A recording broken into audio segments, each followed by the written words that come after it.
നമസ്കാരം. KSR ക്ലാസിൻ്റെ രണ്ടാം ഭാഗത്തിലേക്ക് കടക്കുകയാണ്. ഇന്ന് കുറച്ചുകൂടി കൂടുതൽ ഡെഫിനിഷൻസ് ആണ് ചർച്ച ചെയ്യാൻ പോകുന്നത്. ആദ്യം നമുക്ക് കോമ്പൻസേറ്ററി അലവൻസ് എന്ന് പറഞ്ഞാൽ എന്താണെന്ന് നോക്കാം. കോമ്പൻസേറ്ററി അലവൻസ് എന്ന് പറഞ്ഞാൽ ഒരു ഗവൺമെൻറ് ഓഫീസർ തൻ്റെ ഡ്യൂട്ടി നിർവഹിക്കുന്നതിന് വേണ്ടി ഹെഡ് ക്വാർട്ടറിൽ നിന്ന് മാറി നിന്നിട്ടാവാം, മറ്റെന്തെങ്കിലും സാഹചര്യത്തിലാവാം, വ്യക്തിഗതമായ എന്തെങ്കിലും എക്സ്പെൻസ് ചിലവുകൾ അദ്ദേഹത്തിന് സംഭവിക്കുകയാണെങ്കിൽ വരികയാണെങ്കിൽ ആ എക്സ്പെൻസ് സർക്കാർ നിറവേറ്റും. ചില നിയമങ്ങൾക്ക് വിധേയമായി ആ എക്സ്പെൻസ് അങ്ങനെയുണ്ടായ ചിലവുകൾ സർക്കാർ റീഇംബേഴ്സ് ചെയ്യും. TA ഒരു ഉദാഹരണമാണ്. ട്രാവലിംഗ് എക്സ്പെൻസ് ഒരു ഉദാഹരണമാണ് കോമ്പൻസേറ്ററി അലവൻസിന്. HRA അതൊരു compensatory allowance, house rent allowance ഒരു കോമ്പൻസേറ്ററി അലവൻസ് ആണ്. DA അത് മറ്റൊരു കോമ്പൻസേറ്ററി അലവൻസ് ആണ്. അപ്പോൾ ഇത്തരം അലവൻസുകളൊക്കെ ഒരു കോമ്പൻസേറ്ററി അലവൻസ് എന്ന ഒരു വിഭാഗത്തിലാണ് വരിക. ക്വസ്റ്റ്യൻ വരുന്നത് which among the following is not an example for compensatory allowance. ചിലപ്പോൾ അങ്ങനെ ചോദിക്കാം. തന്നിട്ടുള്ള 4 എണ്ണത്തിൽ 3 എണ്ണവും കോമ്പൻസേറ്ററി അലവൻസിൽ പെട്ടതാവാം, 4-മത്തതായിരിക്കില്ല. അതല്ലെങ്കിൽ which among the following is an example for compensatory allowance, അങ്ങനെ ചോദിക്കാം. അപ്പോൾ നമുക്ക് കോമ്പൻസേറ്ററി അലവൻസ് എന്ന് പറഞ്ഞാൽ എന്താണെന്ന് കൃത്യമായി മനസ്സിലാക്കണം.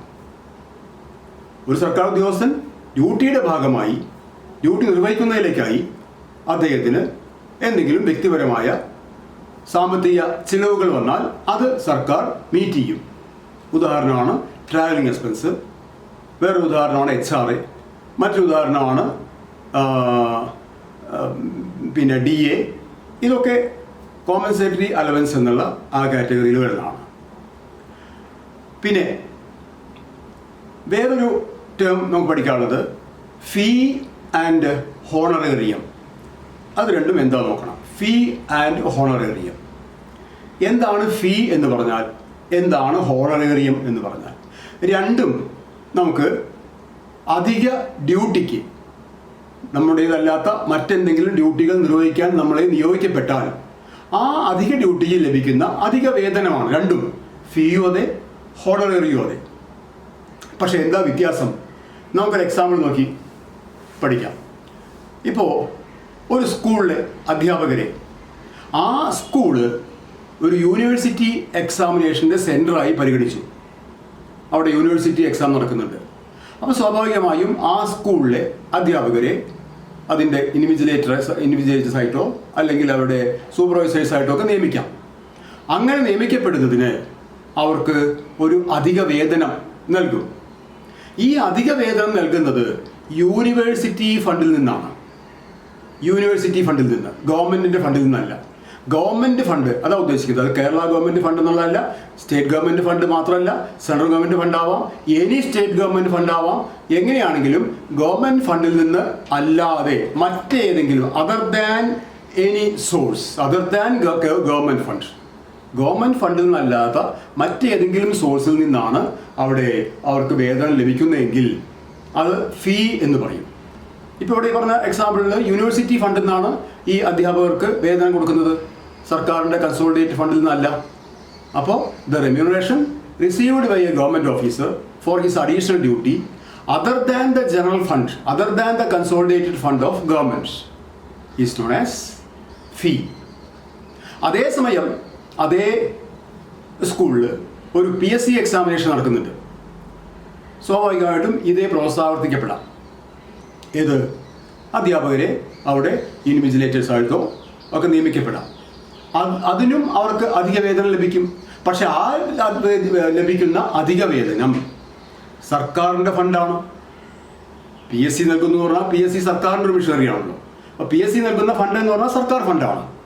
അപ്പോൾ ഗവൺമെൻറ്റിൻ്റെ കൺസോളിഡേറ്റഡ് ഫണ്ടിൽ നിന്നാണ് ആ വേതനം കൊടുക്കുന്നത്. അപ്പോൾ if the additional remuneration is given from the consolidated fund of government, government എന്ന് പറഞ്ഞാൽ സ്റ്റേറ്റ് ഗവൺമെൻറ് മാത്രം വിചാരിക്കരുത്. സ്റ്റേറ്റ് ഗവൺമെൻറ് ആവാം, സെൻട്രൽ ഗവൺമെൻറ് ആവാം. സ്റ്റേറ്റ് ഗവൺമെൻറ് എന്ന് പറഞ്ഞാൽ കേരള സ്റ്റേറ്റ് മാത്രമല്ല, തമിഴ്നാട് ആവാം, കർണാടക ആവാം.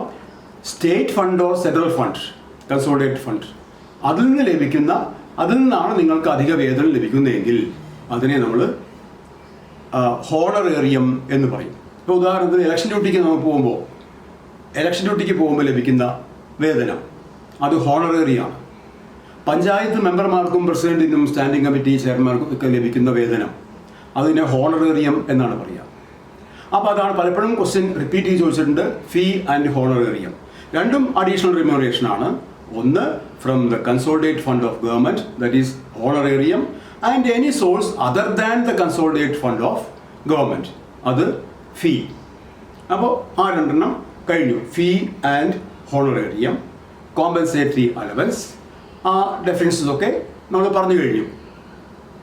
ഇനി ഫോറിൻ സർവീസ് എന്നൊരു ടേം പഠിക്കേണ്ടത് നമുക്ക്. ഫോറിൻ സർവീസ് ഒരു പ്രത്യേക ചാപ്റ്റർ ആയിട്ട് നമുക്ക് പഠിക്കേണ്ടതിൽ, അപ്പോൾ അത്രയ്ക്ക് ഡെപ്തിലേക്ക് പോകണ്ട, അത് ചാപ്റ്റർ പഠിക്കുമ്പോൾ പറയും. ഫോറിൻ സർവീസ് എന്ന് പറഞ്ഞാൽ ഒരു ഗവൺമെൻറ് സർവൻറ്റിന് അദ്ദേഹത്തിൻ്റെ സമ്മതത്തോടു കൂടി, അഥവാ 100% ഗവൺമെൻറ് ഓൺഡ് കമ്പനികളാണെങ്കിൽ അദ്ദേഹത്തിൻ്റെ സമ്മതമില്ലാതെ പോലും മറ്റൊരു ലാവണത്തിലേക്ക് മാറ്റി നിയമിക്കുന്ന രീതിയിലാണ് ഫോറിൻ സർവീസ് എന്ന് പറയുന്നത്. അത് അവിടെ the pay and allowances salary of the officer is not met from the consolidate fund of government. For example, ഇപ്പോൾ KSRTCയുടെ MD ആയിട്ട് കേരളത്തിലെ ഒരു IPS ഉദ്യോഗസ്ഥനെ സർക്കാരിന് വേണമെങ്കിൽ നിയമിക്കാം. KSRTC പുള്ളി ഗവൺമെൻറ് ഓൺഡ് കോർപ്പറേഷനാണ്. കമ്പനികളാവാം, കോർപ്പറേഷനാവാം, ബോർഡാവാം, അതല്ലെങ്കിൽ മറ്റെന്തെങ്കിലും കമ്പനികളാകാം. ഗവൺമെൻറ് ഓൺഡ് ആയിക്കോളണമെന്നില്ല, പക്ഷേ ഗവൺമെൻറ്റിന് മേജർ ഷെയർ വേണം. അങ്ങനെയുള്ള കമ്പനികളിലേക്കാവാം. അങ്ങോട്ട് ഒരു സർക്കാർ ഉദ്യോഗസ്ഥനെ നിയമിക്കുമ്പോൾ ഇതിൽ ഈ ഗവൺമെൻറ്റിന് ഫുൾ ഓണർഷിപ്പ് ഇല്ലാത്ത, പാർഷ്യലി അല്ലെങ്കിൽ മേജർ ഷെയറുള്ള കമ്പനികളിലേക്ക് ഒഴികെ ഗവൺമെൻറ്റിന് ഫുൾ അധികാരമുള്ള കോർപ്പറേഷനുകളിലേക്കോ അതല്ലെങ്കിൽ കമ്പനികളിലേക്കോ അതല്ലെങ്കിൽ ബോർഡുകളിലേക്കോ ഒരു ഉദ്യോഗസ്ഥനെ പറഞ്ഞയക്കാൻ ഉദ്യോഗസ്ഥൻ്റെ സമ്മതം വാങ്ങണമെന്നില്ല. എന്നാൽ ഗവൺമെൻറ്റിന് മേജർ ഷെയർ മാത്രമുള്ള സ്ഥാപനങ്ങളിലേക്കാണ് ഇങ്ങനെ ഡെപ്യൂട്ടേഷനിൽ പോകുന്നതെന്നുണ്ടെങ്കിൽ അവിടെ ഉദ്യോഗസ്ഥൻ്റെ കൺസെൻറ്റ് വാങ്ങണം. എന്താണെങ്കിലും അങ്ങനെ മറ്റൊരു ബോർഡിലേക്കോ അല്ലെങ്കിൽ കോർപ്പറേഷനിലേക്കോ അല്ലെങ്കിൽ മറ്റൊരു കമ്പനിയിലേക്കോ ഒക്കെ ഈ ഉദ്യോഗസ്ഥന്മാരെ പറഞ്ഞയക്കുമ്പോൾ ആ സംവിധാനത്തെ പറയുന്ന പേരാണ് ഫോറിൻ സർവീസ് എന്ന്. അതിനെക്കുറിച്ച് കുറേ കൂടി ഡീറ്റെയിൽ ആയിട്ട് കാര്യങ്ങൾ പറയാണ്ട് അത് ഇപ്പോൾ നമ്മൾ മനസ്സിലാക്കേണ്ട ഒരു പ്രത്യേകത എന്താ വെച്ചാൽ അവിടെ the pay and allowances of the officer deputed to a foreign service is not met from the general revenue of government. That institution to which the officer has been deputed has to meet the pay and allowances and other expenses of that concerned officer. അതാണ് foreign service എന്ന് പറഞ്ഞാൽ. നമ്മൾ പഠിക്കുന്ന പഠിക്കാനുള്ള മറ്റൊരു definition personal പേ എന്നാണ്. Personal പേ, വ്യക്തിഗത വേതനം എന്ന് പറയുമ്പോഴാണ് പേഴ്സണൽ പേ. പേഴ്സണൽ പേ എന്ന് പറഞ്ഞാൽ unless by any disciplinary action, if the basic pay of an officer is reduced, എന്തെങ്കിലും കുറ്റകൃത്യങ്ങൾക്കുള്ള ശിക്ഷാ വിധി മൂലമല്ലാതെ നമ്മൾ വാങ്ങിക്കൊണ്ടിരിക്കുന്ന ബേസിക് പേയിൽ കുറവ് വന്നാൽ അതെങ്ങനെയാണ് കുറവ് വരിക? ചിലപ്പോൾ ഒരു പുതിയ ടൈം സ്കെയിലിൻ്റെ ഇൻട്രൊഡക്ഷൻ കൊണ്ട് ഒരു പക്ഷേ കുറവ് വന്നിരിക്കാം. അതല്ലെങ്കിൽ ആ ഉദ്യോഗസ്ഥനെ ആ തസ്തികയിൽ നിന്ന് മറ്റൊരു തസ്തികയിലേക്ക് മാറ്റി നിയമിക്കുമ്പോൾ ടൈം സ്കെയിലുകൾ തമ്മിലുള്ള വ്യത്യാസം കൊണ്ട് ഒരു പക്ഷേ കുറവ് വന്നേക്കാം. എങ്ങനെയാണെങ്കിലും it is not due to the punishment of an officer due to his misbehaviour. അങ്ങനെ അല്ലാത്തടത്തോളം കാലം whenever there is a reduction happened in the basic pay of an officer, that reduction will be compensated by the government in the name of personal pay. അങ്ങനെ ഉണ്ടാകുന്ന reduction എന്ത് ചെയ്യും? Personal പേ ആയിട്ട് protect ചെയ്യപ്പെടും. അങ്ങനെ പ്രൊട്ടക്റ്റ് ചെയ്യുമ്പോൾ ഈ officer അറിയുന്നില്ല ഇങ്ങനെ ബേസിക് പേയിൽ കുറവ് വന്നതും അത് പ്രൊട്ടക്റ്റ് ചെയ്യപ്പെട്ടതും. അപ്പോൾ ഓഫീസർ അറിയുന്നില്ല. എപ്പോഴാണ് അറിയുക? പിന്നെ the protected amount, that is the personal pay. Otherwise it can be explained as a vanishing pay. Personal pay ഒരു vanishing pay ആയിട്ട് പറയാം. എന്താ കാരണം?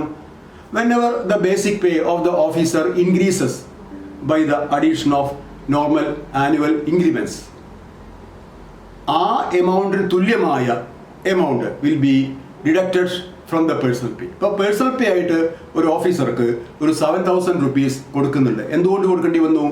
പുതിയൊരു ടൈം സ്കെയിൽ ഇൻട്രൊഡ്യൂസ് ചെയ്തപ്പോൾ. അതല്ലെങ്കിൽ ആ ഓഫീസർ വർക്ക് ചെയ്തുകൊണ്ടിരുന്ന തസ്തിക ഗവൺമെൻറ് നിർത്തലാക്കിയപ്പോൾ ആ ഓഫീസർക്ക് പകരം ഒരു തസ്തിക അനുവദിക്കേണ്ടി വന്നു. അങ്ങനെ പകരം ഒരു തസ്തിക അനുവദിച്ചപ്പോൾ അതിൻ്റെ ടൈം സ്കെയിൽ വെച്ച് നോക്കിയപ്പോൾ അദ്ദേഹം ഇപ്പോൾ വാങ്ങിക്കൊണ്ടിരിക്കുന്ന ബേസിക് പേയേക്കാൾ കുറവാണ് ആ ടൈം സ്കെയിലിൻ്റെ മാക്സിമം പോലും. ഇന്നലെ നമ്മൾ പറഞ്ഞു ഒരു ടൈം സ്കെയിലിന് ഒരു മിനിമം ഉണ്ട്, ഒരു മാക്സിമം ഉണ്ട്. ആ മാക്സിമത്തിനേക്കാൾ കൂടുതലാണ് അദ്ദേഹം വാങ്ങിച്ചു കൊണ്ടിരുന്ന ബേസിക് പേ. പക്ഷേ ആ പോസ്റ്റ് ഇല്ല, നിർത്തലാക്കി. അപ്പോൾ അവരെ മറ്റെവിടെയെങ്കിലും മാറ്റി നിയമിക്കണം. അങ്ങനെ മാറ്റി നിയമിക്കേണ്ടി വരുമ്പോൾ അതിനൊരു ടൈം സ്കെയിൽ ഉണ്ടാവുമല്ലോ, ആ പോസ്റ്റിന് ഒരു ടൈം സ്കെയിൽ ഉണ്ടാവും. ആ ടൈം സ്കെയിലിൻ്റെ മാക്സിമത്തിനേക്കാൾ കൂടുതലാണ് അവരിപ്പോഴേ വാങ്ങിക്കുന്ന ശമ്പളം. അങ്ങനെ വരുമ്പോൾ എത്രയാണോ ഈ ടൈം സ്കെയിലിൻ്റെ മാക്സിമവും അവരിപ്പോൾ വാങ്ങിക്കുന്ന ശമ്പളവും തമ്മിലുള്ള ഡിഫറൻസ്, ആ ഡിഫറൻസ് ഗവൺമെൻറ് മീറ്റ് ചെയ്യും. അങ്ങനെ മീറ്റ് ചെയ്യുന്ന ആ ഡിഫറൻസിനെയാണ് നമ്മളിവിടെ പേഴ്സണൽ പേ എന്ന് പറയുന്നത്. പിന്നെ ഈ പേഴ്സണൽ പേ എപ്പോഴാണ് ഇല്ലാതെയാവുക? ഇദ്ദേഹത്തിൻ്റെ ഫർദർ പ്രൊമോഷൻ കൊണ്ടോ അല്ലെങ്കിൽ പുതിയൊരു ടൈം സ്കെയിലിൻ്റെ പുതിയൊരു പേ റിവിഷൻ്റെ ഇൻട്രൊഡക്ഷൻ കൊണ്ടോ എന്ത് വിധേനയാണെങ്കിലും ഇദ്ദേഹത്തിൻ്റെ ബേസിക് പേയിൽ ഇനി വർധനവുണ്ടാവുമ്പോൾ ആ വർധനവിന് ആനുപാതികമായി പേഴ്സണൽ പേ കുറയും. ഇപ്പോൾ 7,000 രൂപയാണ് ഒരു ഓഫീസറുടെ പേഴ്സണൽ പേ എന്ന് വിചാരിച്ചോളൂ. 7,000 രൂപ ഒരു ഓഫീസറുടെ പേഴ്സണൽ പേ ആണ്. എങ്ങനെയാണ് വന്നത് പറഞ്ഞല്ലോ, ഇപ്പോൾ ഈ രീതിയിലാണ് വന്നത്. അങ്ങനെ ആ ഓഫീസർ ആ തസ്തികയിൽ ഒരു പ്രൊമോഷനായി അദ്ദേഹത്തിൻ്റെ ബേസിക് പേയിൽ ഒരു 3,000 രൂപയുടെ വർധനവുണ്ടായി. ഈ 3,000 രൂപയുടെ വർധനവ് ഓഫീസർക്ക് ഇഫക്റ്റീവ് ഇൻക്രീസ് ആയിട്ട് കാണില്ല. എന്താ കാരണം? 3,000 രൂപ ബേസിക് പേയിൽ വർദ്ധിച്ചപ്പോൾ ഈ പേഴ്സണൽ പേ 7,000 എന്നുള്ളത് 3,000 കുറഞ്ഞ് 4,000 ബേസിക് പേ 3,000 കൂടി, പേഴ്സണൽ പേ 4,000 കുറഞ്ഞു. അങ്ങനെ എപ്പോഴാണോ ഈ വർധനവ് മൂലം ഈ പേഴ്സണൽ പേ മുഴുവനായിട്ടും ഡിസോൾവ് ചെയ്ത് പോകുന്നത് അതുവരെ ഇദ്ദേഹത്തിൻ്റെ ബേസിക് പേയിൽ ഇഫക്റ്റീവ് ഗ്രോത്ത് അറിയില്ല.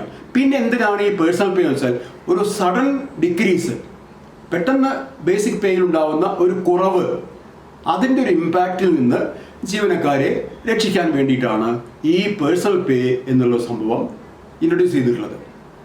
അല്ല, ആ പേഴ്സണൽ പേ ഒരിക്കൽ വന്നു കഴിഞ്ഞാൽ പിന്നീടുള്ള ഇൻക്രിമെൻറ്റുകളുടെയോ മറ്റെന്തെങ്കിലും വിധേനയോ ബേസിക് പേയിൽ വർധനവ് ഉണ്ടാകുമ്പോൾ ആ വർധനവിന് ആനുപാതികമായി ഈ പേഴ്സണൽ പേ കുറഞ്ഞു വരികയും അവസാനം പേഴ്സണൽ പേ 0 ആയിട്ട് വരികയും ചെയ്യും. 0 ആയതിനു ശേഷം ഉണ്ടാവുന്ന വർധനവേ യഥാർത്ഥ വർധനവായിട്ട് എഫക്റ്റ് ചെയ്യുള്ളൂ. അപ്പോൾ അതാണ് പേഴ്സണൽ പേ എന്ന് പറഞ്ഞാൽ. ഇനി നമുക്ക് പഠിക്കാനുള്ളത് സ്പെഷ്യൽ പേ എന്ന് പറഞ്ഞിട്ടുള്ളൊരു കാര്യമുണ്ട്. ഈ പേഴ്സണൽ പേ കുറിച്ച് പറയുമ്പോൾ ഒന്നുകൂടി പറയട്ടെ. ഈ പേഴ്സണൽ പേ എന്ന് പറഞ്ഞാൽ അത് എല്ലാ അർത്ഥത്തിലും പിന്നെ ബേസിക് പേ ആയി കണക്കാക്കും. ബേസിക് പേ പോലെ തന്നെ 2 ആയിട്ട് എഴുതുന്നു മാത്രം. ഇതുവരെ സാലറി ബില്ലിൽ ഒഫീഷ്യേറ്റിംഗ് പേ എന്ന് മാത്രം ഉള്ള ഒരു കോളത്തിൽ വന്നിരുന്ന ഒരു എമൗണ്ട് ഈ പേഴ്സണൽ പേ വന്നു കഴിഞ്ഞാൽ അടുത്ത മാസം തൊട്ട് 2 കോളമായിരിക്കും. ഒന്ന് ഒഫീഷ്യേറ്റിംഗ് പേ, അടുത്ത കോളം പേഴ്സണൽ പേ. ഇത് രണ്ടും കൂടി ടോട്ടൽ ചെയ്തിട്ടാണ് അതിൻ്റെ ബേസിലാണ് DA കാൽക്കുലേറ്റ് ചെയ്യുക. അപ്പോൾ DAയിൽ കുറവുണ്ടാവുന്നില്ല. പേഴ്സണൽ പേയിൽ ഉള്ള ബേസിക് പേയിലുള്ള കുറവ് പേഴ്സണൽ പേ ആയി പരിഹരിച്ചു. പേഴ്സണൽ പേ ബേസിക് പേ പോലെ തന്നെ എല്ലാ കാര്യങ്ങൾക്കും HRA കാൽക്കുലേഷന്, DA കാൽക്കുലേഷന്, ജീവനക്കാരൻ്റെ ഗ്രേഡ് കാൽക്കുലേഷന്, ഗ്രേഡ് എന്ന് പറഞ്ഞാൽ TA ഒക്കെ എഴുതുമ്പോൾ ഏത് ഗ്രേഡ് ഓഫീസ്, ഗ്രേഡ് 1 ആണോ 2A ആണോ 2B ഒക്കെ വിശദമായി TA പഠിക്കും. ആ രീതിയിൽ കണക്ക് എല്ലാ കാര്യങ്ങൾക്കും personal pay is equal to basic pay. എഴുതുമ്പോൾ 2 ആയിട്ട് എഴുതും. എന്ത് 2 ആയിട്ട് എഴുതുന്നത്? ഇൻക്രിമെൻ്റ് ഒന്ന് ബേസിക് പേ കൂടുമ്പോൾ എന്ത് കുറയണം? പേഴ്സണൽ പേ കുറയണം. അപ്പോൾ അതാണ് പേഴ്സണൽ പേ എന്ന് പറഞ്ഞാൽ. 2 ആയിട്ട് എഴുതുമെങ്കിലും it is considered as if basic pay for all sense, by all sense it can be treated as basic pay. അതാണ് പേഴ്സണൽ പേ എന്ന് പറഞ്ഞാൽ. ഇനി വേറൊന്നാണ് സ്പെഷ്യൽ പേ എന്ന് പറയും. സ്പെഷ്യൽ പേ എന്ന് പറഞ്ഞാൽ സാധാരണഗതിയിൽ ഒരു ഉദ്യോഗസ്ഥന് അദ്ദേഹത്തിൻ്റെ ജോലിയുടെ നേച്ചർ അനുസരിച്ച് ഉള്ള ഉത്തരവാദിത്തങ്ങളിൽ കൂടുതൽ ഉത്തരവാദിത്തങ്ങൾ ഏൽക്കേണ്ടി വന്നാൽ, അതല്ലെങ്കിൽ ആർഡറസ് ജോബ്സ് അദ്ദേഹത്തിന് ചെയ്യേണ്ടി വന്നാൽ അതിനുള്ള ഒരു കോമ്പൻസേഷൻ എന്ന നിലയ്ക്കാണ് എന്ത് കൊടുക്കുന്നത്, ഈ സ്പെഷ്യൽ പേ എന്ന് കൊടുക്കുന്നത്. സ്പെഷ്യൽ പേ അതിന് ഡെഫിനിഷൻ തന്നെ പറഞ്ഞിട്ടുള്ളത് it is in leu of an higher time scale എന്നാണ് ഡെഫിനിഷൻ തന്നെ. In leu of an higher time scale, in leu of എന്ന് പറഞ്ഞാൽ ഇൻസ്റ്റെഡ് ഓഫ് എന്നാണ് അർത്ഥം. ജീവനക്കാരന് അദ്ദേഹത്തിൻ്റെ യഥാർത്ഥ ആ പോസ്റ്റ് എന്തിനാണോ ക്രിയേറ്റ് ചെയ്തിട്ടുള്ളത് അതിനേക്കാൾ കൂടുതൽ ഡ്യൂട്ടീസ് ആൻഡ് റെസ്പോൺസിബിലിറ്റീസ് അദ്ദേഹത്തിന് കൊടുക്കേണ്ടി വരുമ്പോൾ അതിന് ആനുപാതികമായിട്ട് ഒരു വർധനവ് നൽകുന്നു. അതിനെയാണ് സ്പെഷ്യൽ പേ എന്ന് പറയാം. ഈ സ്പെഷ്യൽ പേയുടെ പ്രത്യേകത എന്താണെന്ന് വെച്ചാൽ അത് 3 വർഷം കണ്ടിന്യൂസ് ആയിട്ട് വാങ്ങുന്ന സ്പെഷ്യൽ പേ ആണെങ്കിലേ എന്തുണ്ടാവുള്ളൂ, അത് ബേസിക് പേ പോലെ കണക്കാക്കുള്ളൂ. പേഴ്സണൽ പേ അങ്ങനെയല്ല. ഇപ്പം ഇന്നലെ തൊട്ട് ഒരു ഓഫീസറുടെ ബേസിക് പേയുടെ കൂടെ ബേസിക് പേ കുറഞ്ഞു, പകരം പേഴ്സണൽ പേക്ക് കൂടി, എന്നിട്ട് അടുത്ത ദിവസം അടുത്ത ആഴ്ച അദ്ദേഹം പ്രൊമോഷൻ ആയെങ്കിൽ അദ്ദേഹത്തിൻ്റെ പേ ഫിക്സ് ചെയ്യാൻ ലോവർ ടൈം സ്കെയിലിലെ ബേസിക് പേ ആയിട്ട് കണക്കാക്കി എന്താ, ലോവർ ടൈം സ്കെയിലിലെ അദ്ദേഹം വാങ്ങുന്ന ബേസിക് പേ പ്ലസ് പേഴ്സണൽ പേ എന്താണോ അത് രണ്ടും ചേർന്നുള്ള എമൗണ്ടിന് ഈക്വൽ ആയിട്ടാണ് ഹയർ ടൈം സ്കെയിൽ കൊണ്ടുപോയി ഫിക്സ് ചെയ്യുക. മനസ്സിലാവുണ്ടോ? ഹയർ ടൈം സ്കെയിൽ കൊണ്ടുപോയി ഫിക്സ് ചെയ്യുന്നത് അദ്ദേഹം ലോവർ ടൈം സ്കെയിലിൽ വാങ്ങിക്കുന്ന ബേസിക് പേ പ്ലസ് പേഴ്സണൽ പേ രണ്ടും കൂടി ചേർത്തിട്ടാണ്. അതേസമയം സ്പെഷ്യൽ പേ ആണ് വാങ്ങുന്നതെങ്കിൽ സ്പെഷ്യൽ പേ വാങ്ങിക്കൊണ്ടിരിക്കുന്ന ഒരാളുടെ ബേസിക് പേ 42,000 രൂപ ബേസിക് പേ, സ്പെഷ്യൽ പേ 2,000. പക്ഷെ അദ്ദേഹം പ്രൊമോഷൻ ആകുമ്പോൾ ലോവർ ടൈം സ്കെയിലിൽ ബേസിക് പേ കണക്കാക്കാൻ ഈ 42,000 മാത്രമേ ഉപയോഗിക്കുള്ളൂ. സ്പെഷ്യൽ പേ 2,000 അവിടെ ഉപയോഗിക്കില്ല. അതേസമയത്ത് പേഴ്സണൽ പേ ആയിരുന്നെങ്കിലോ basic pay in the lower time scale എന്നുള്ളത് 42,000 പ്ലസ് 2,000 44,000 കണക്കാക്കും. സ്പെഷ്യൽ പേ അങ്ങനെ കണക്കാക്കണമെന്നുണ്ടെങ്കിൽ 3 വർഷം തുടർച്ചയായിട്ട് വാങ്ങിക്കൊണ്ടിരിക്കുന്ന സ്പെഷ്യൽ പേ ആകണം. 3 വർഷം തുടർച്ചയായിട്ട് വാങ്ങിക്കൊണ്ടിരിക്കുന്ന സ്പെഷ്യൽ പേ ആണെങ്കിൽ അത് ബേസിക് പേ പോലെ തന്നെ കണക്കാക്കും. പ്രൊമോഷൻ ഫിക്സേഷനിലും DA കണക്കാക്കാനും ഒക്കെ ആ സ്പെഷ്യൽ പേ കൺസിഡർ ചെയ്യും. അതാണ് നമുക്ക് സ്പെഷ്യൽ പേ എന്ന ഒരു ഹെഡിങ്ങിൽ അല്ലെങ്കിൽ അതിൻ്റെ ഡെഫിനേഷൻ അങ്ങനെയാണ് സ്പെഷ്യൽ പേ എന്ന് പറഞ്ഞാൽ. രണ്ടും ബേസിക് പേയോട് കൂടി കിട്ടുന്ന അധിക വേതനമാണ്. രണ്ടും 2 കോൺടെസ്റ്റിലാണെന്ന് മാത്രം. പേഴ്സണൽ പേ എപ്പോഴാണ് കിട്ടുക, ലോവർ ബേസിക് പേയിൽ എന്തെങ്കിലും കുറവ് അനുഭവപ്പെടുമ്പോൾ, വാങ്ങിക്കൊണ്ടിരിക്കുന്നതിൽ കുറവ് അനുഭവപ്പെടുമ്പോൾ. സ്പെഷ്യൽ പേ അങ്ങനെയല്ല, വാങ്ങിക്കൊണ്ടിരിക്കുന്നതിൽ കുറവൊന്നുമില്ല, പക്ഷേ ജോലി ഭാരത്തിൽ കൂടുതൽ അനുഭവപ്പെട്ടു. അപ്പോൾ അതിനെ കോമ്പൻസേറ്റ് ചെയ്യാൻ വേണ്ടി ഒരു അഡീഷണൽ പേ കൊടുക്കുന്നുള്ളൂ. അതുകൊണ്ടാണ് അത് ബേസിക് പേ പോലെ കണക്കാക്കാത്തത്. DAക്കും പ്രൊമോഷനും ഒക്കെ അത് ബേസിക് പേ പോലെ കണക്കാക്കാത്തത്. യഥാർത്ഥ ബേസിക് പേ അതിനേക്കാൾ താഴെയാണ്. എന്നാൽ പേഴ്സണൽ പേ കണക്കാക്കണം. എന്തുകൊണ്ട് കണക്കാക്കണം? വാങ്ങിക്കൊണ്ടിരിക്കുന്ന ബേസിക് പേക്ക് കുറവ് വന്നപ്പോഴാണ് ഈ പേഴ്സണൽ പേ കൊടുത്ത് അതിനെ ഉയർത്തിയത്. അതുകൊണ്ട് ബേസിക് പേ പോലെ തന്നെ അതിനെ കണക്കാക്കണം. അതാണ് അതിൻ്റെ ലോജിക്കൽ. ഇനി നമുക്ക് ഒരു കാര്യം കൂടി പറഞ്ഞ് ഈ ഡെഫിനിഷൻസിൻ്റെ ക്ലാസ് അവസാനിപ്പിക്കാം. പ്രിമച്യൂർ ഇൻക്രിമെൻറ്റ് എന്നാണ് പറയുന്നത്. Premature increment. ഈ പ്രിമച്യൂർ ഇൻക്രിമെൻറ്റ് എന്ന് പറഞ്ഞാൽ ആ പേര് കേൾക്കുന്ന പോലെ കാലാവധി തികയാതെ ലഭിക്കുന്ന ഇൻക്രിമെൻറ്റ് അതല്ല. എന്ന് പറഞ്ഞാൽ അതിൻ്റെ വാക്കർത്ഥം അതാണെങ്കിലും എപ്പോഴാണ് ഒരു ഓഫീസർക്ക് പ്രിമച്യൂർ ഇൻക്രിമെൻറ്റ് കിട്ടുക? പ്രിമച്യൂർ ഇൻക്രിമെൻറ്റ് കിട്ടുക അതിന് അഡ്വാൻസ് ഇൻക്രിമെൻറ്റ് എന്നും കൂടി പറയും. പ്രിമച്യൂർ ഇൻക്രിമെൻറ്റ് പറയുന്നത് അഡ്വാൻസ് ഇൻക്രിമെൻറ്റ്. അത് ഒരാൾ ഡെഫിനിഷൻ എന്താ വെച്ചാൽ it is given to an officer as a recognition to his meritorious service എന്നാണ്. Meritorious service. ആ സർവീസിൽ അത്രയും മെറിറ്റോറിയസ് ആയിട്ടുള്ള എന്തെങ്കിലും സംഭവങ്ങളാണ് അതിനെ ഒന്ന് അംഗീകരിക്കാൻ വേണ്ടി, അതിനെ റെക്കഗ്നൈസ് ചെയ്യാൻ വേണ്ടി കൊടുക്കുന്ന ഒരു അഡീഷണൽ ഇൻക്രിമെൻറ്റിനെയാണ് നമ്മൾ പ്രിമച്യൂർ ഇൻക്രിമെൻ്റ് എന്ന് പറയാം. ഈ പ്രിമച്യൂർ ഇൻക്രിമെൻറ്റ് അല്ലെങ്കിൽ അഡ്വാൻസ് ഇൻക്രിമെൻറ്റ് ഇപ്പോൾ ഈ അടുത്ത കാലത്ത് എൻ്റെ അറിവിൽ കൊടുത്തിട്ടുള്ളത് കോവിഡ് കാലത്ത് ഇവിടെ കോഴിക്കോട് മെഡിക്കൽ കോളേജിലെ പാരാമെഡിക്കൽ ജീവനക്കാർക്ക് ആ കോവിഡിനൊക്കെ ശേഷം അവർക്കൊരു അഡ്വാൻസ് ഇൻക്രിമെൻറ്റ് സാങ്ഷനായിട്ടൊരു ഉത്തരവ് കണ്ടതായിട്ട് എനിക്ക് ഓർമ്മയുണ്ട്. കാരണം അവർ ആ സമയത്ത് അത്രയും മെറിറ്റോറിയസ് ആയിട്ടുള്ള സർവീസാണ് ചെയ്തത്. നമ്മളൊക്കെ പുറത്തിറങ്ങാൻ മടിക്കുന്ന അഥവാ പുറത്തിറങ്ങാൻ വിലക്കപ്പെട്ട ആ ഒരു സമയമായിരുന്നല്ലോ അത്. അപ്പോൾ ആ സമയത്ത് അവർ ഈ കോവിഡ് വെറും ഒരു എന്താ പറയുക, അവർ പ്രത്യേക ഡ്രസ്സിൻ്റെ മാത്രം വിശ്വസിച്ച് അവർ ഈ കോവിഡ് രോഗികൾക്കിടയിലായിരുന്നു അവരുടെ ജീവിതം, അവരുടെ സർവീസ് ലൈഫ് ആ സമയത്ത് അങ്ങനെയായിരുന്നു. അപ്പോൾ അത് ജീവൻ പോലും പണയം വെച്ച് ഉള്ളൊരു പ്രവൃത്തി ആയതുകൊണ്ട് അതൊരു മെറിറ്റോറിയസ് സർവീസായി കണക്കാക്കി അവർക്ക് ഒരു അഡ്വാൻസ് ഇൻക്രിമെൻ്റ് നൽകണ്ടായി, പ്രിമച്വർ ഇൻക്രിമെൻ്റ് നൽകണ്ടായി. അപ്പോൾ പ്രിമച്വർ ഇൻക്രിമെൻ്റ് അത്രേ ഉള്ളൂ, given to an officer as a recognition to their meritorious service. അവരുടെ മെറിറ്റോറിയസ് സർവീസിനുള്ള അംഗീകാരം ആണ് ഈ പ്രിമച്വർ ഇൻക്രിമെൻ്റ് എന്ന് പറഞ്ഞാൽ. അത് വേറൊക്കെ ഒന്ന് രണ്ട് കാര്യങ്ങൾ കൂടി പ്രിമച്വർ ഇൻക്രിമെൻ്റ് കൂടെ ചേർത്ത് നമുക്ക് പറയാണ്ട്. പ്രിമച്വർ ഇൻക്രിമെൻ്റ് സാങ്ഷൻ, അതൊക്കെയാണ് പോയിന്റ്, ക്വസ്റ്റ്യൻ വരാവുന്ന അങ്ങനെയൊക്കെയാണ്. Who is the authority to sanction premature increment? Options ഉണ്ടാവും. Head of the officer, head of the department, secretary, government എന്നൊക്കെ പറഞ്ഞ ഓപ്ഷൻസ് ഉണ്ടാവും. ഗവൺമെൻറ്റിനാണ് പ്രിമച്വർ ഇൻക്രിമെൻ്റ് സാങ്ഷൻ ചെയ്യാനുള്ള പവർ. അതിൻ്റെ authority to sanction premature increment is the government. Council of ministers എന്നും പറയും. രണ്ടും തന്നെയാണ്. ഗവൺമെൻറ് ആണ് പ്രിമച്വർ ഇൻക്രിമെൻറ്റിന് സാങ്ഷനിങ് അതോറിറ്റി, ഗവൺമെൻറ് ആണ്. മാത്രമല്ല ഒരു ക്വസ്റ്റ്യൻ ഇങ്ങനെ വന്ന്, an officer whose actual increment date is 8/22 ആണ്, 1/8/22 ആണ് ഒരു ഓഫീസറുടെ actual increment date. He got an advance increment on 1/7/22. തൊട്ട് തലേ മാസം 1/7/22 ഒരു അഡ്വാൻസ് ഇൻക്രിമെൻറ്റ് കിട്ടി. What would be the date of his next increment? ഏത്? 1/7/22 ഒരു അഡ്വാൻസ് ഇൻക്രിമെൻറ്റ് കിട്ടി. അപ്പോൾ അദ്ദേഹത്തിൻ്റെ അടുത്ത ഇൻക്രിമെൻ്റ് ഡേറ്റ് എന്നായിരിക്കുന്നതാണ് ഒരു സംശയമില്ല. 1/8/22 means the sanctioning of advance increment shall never effect the sanctioning of future increments. ഇത് അഡ്വാൻസ് ഇൻക്രിമെൻറ്റ് പറയുമെങ്കിലും 2 മാസം കഴിഞ്ഞാൽ കിട്ടാനുള്ളത് അഡ്വാൻസ് ആയിട്ട് കൊടുക്കുകയല്ല. 2 മാസം കഴിഞ്ഞാൽ കിട്ടുന്നത് അപ്പോൾ അങ്ങനെ കിട്ടും. അതിനെ ഒരു വിധത്തിലും ഈ അഡ്വാൻസ് ഇൻക്രിമെൻറ്റിൻ്റെ അല്ലെങ്കിൽ പ്രിമച്വർ ഇൻക്രിമെൻറ്റിൻ്റെ ഇത് ബാധിക്കില്ല. ഇനി ഈ മെറിറ്റോറിയസ് സർവീസിനെ പ്രിമച്വർ ഇൻക്രിമെൻറ്റുകളോട് മാത്രം അല്ല അംഗീകരിക്കാം, അതിന് ക്യാഷ് അവാർഡും കൊടുക്കാൻ. ചിലപ്പോൾ പ്രിമച്വർ ഇൻക്രിമെൻറ്റ് കൂടാതെ അല്ലെങ്കിൽ പ്രിമച്വർ ഇൻക്രിമെൻറ്റ് അല്ലാതെ വേണമെങ്കിൽ ക്യാഷ് അവാർഡ് കൊടുക്കാം.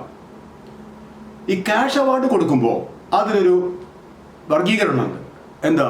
ഗസറ്റഡ് ഓഫീസേഴ്സ് ആണെങ്കിൽ അവർക്ക് ക്യാഷ് അവാർഡ് നൽകാൻ പാടില്ല. ഗസറ്റഡ് ഓഫീസർ, അത് ക്വസ്റ്റ്യൻ വന്നിരുന്നു. Gazetted officers cannot be sanctioned with a cash award as a recognition to their meritorious service. They can only given premature increment. കൊടുക്കണമെന്നുണ്ടെങ്കിൽ premature increment കൊടുക്കുക, cash award കൊടുക്കാൻ പറ്റില്ല. എന്നാൽ non gazetted ഓഫീസേഴ്സിന് രണ്ടും ആവാം. premature increment കൊടുക്കാം, അല്ലെങ്കിൽ advance increment കൊടുക്കാം, cash അവാർഡും കൊടുക്കാം.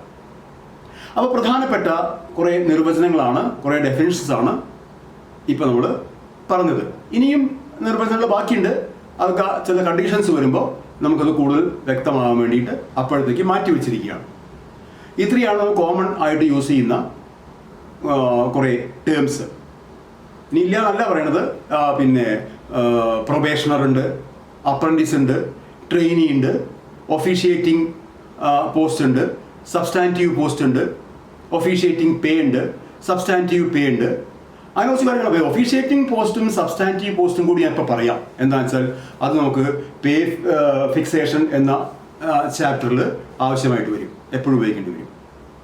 അപ്പോൾ എന്താണ് നമുക്ക് substantive post, substantive officer, substantive പേ.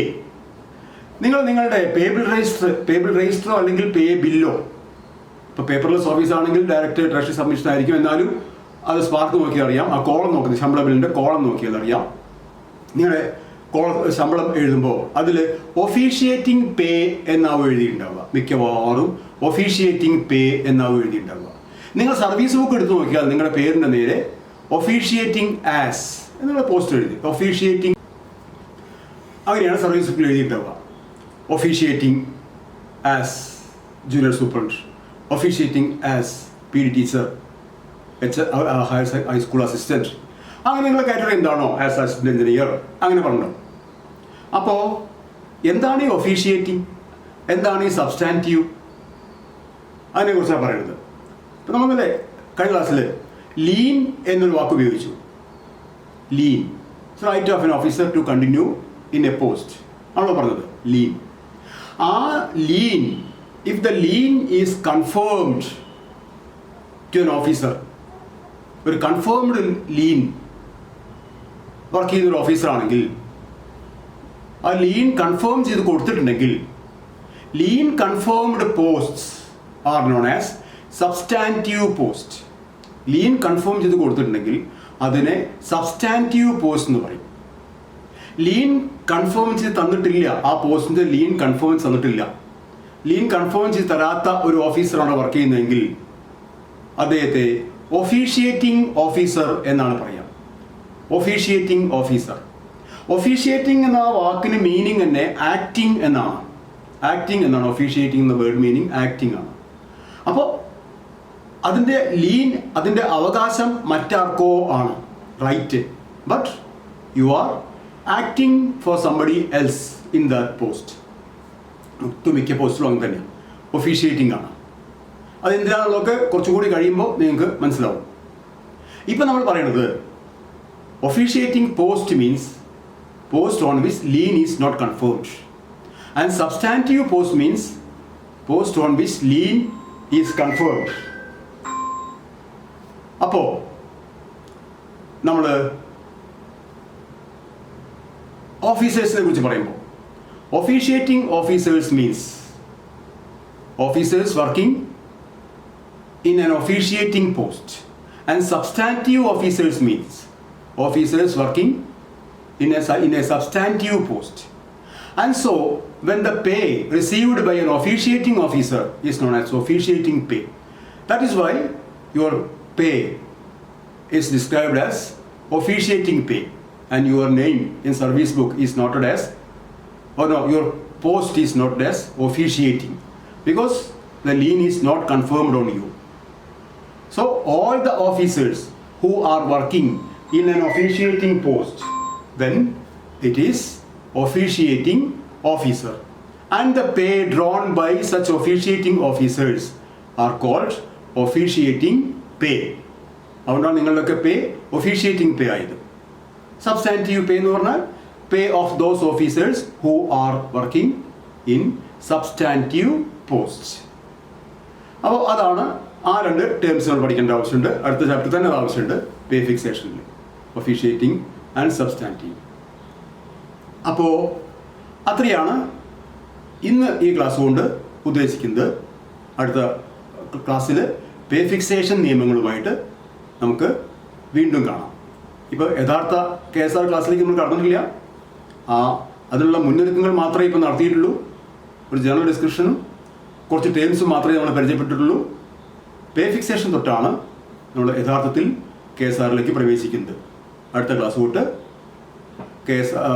പേ ഫിക്സേഷൻ മുതൽ തുടങ്ങുകയാണ് യഥാർത്ഥ KSRുമായിട്ടുള്ള വിവരണങ്ങൾ. അപ്പോൾ പറഞ്ഞ പോലെ നിങ്ങൾക്ക് ഇപ്പോൾ ഇതിൽ കേട്ട കാര്യങ്ങളിൽ എന്തെങ്കിലും ഡൗട്ട്സ് ഉണ്ടെങ്കിൽ കമൻറ്റ് ബോക്സിൽ എഴുതി ചോദിക്കാവുന്നതാണ്.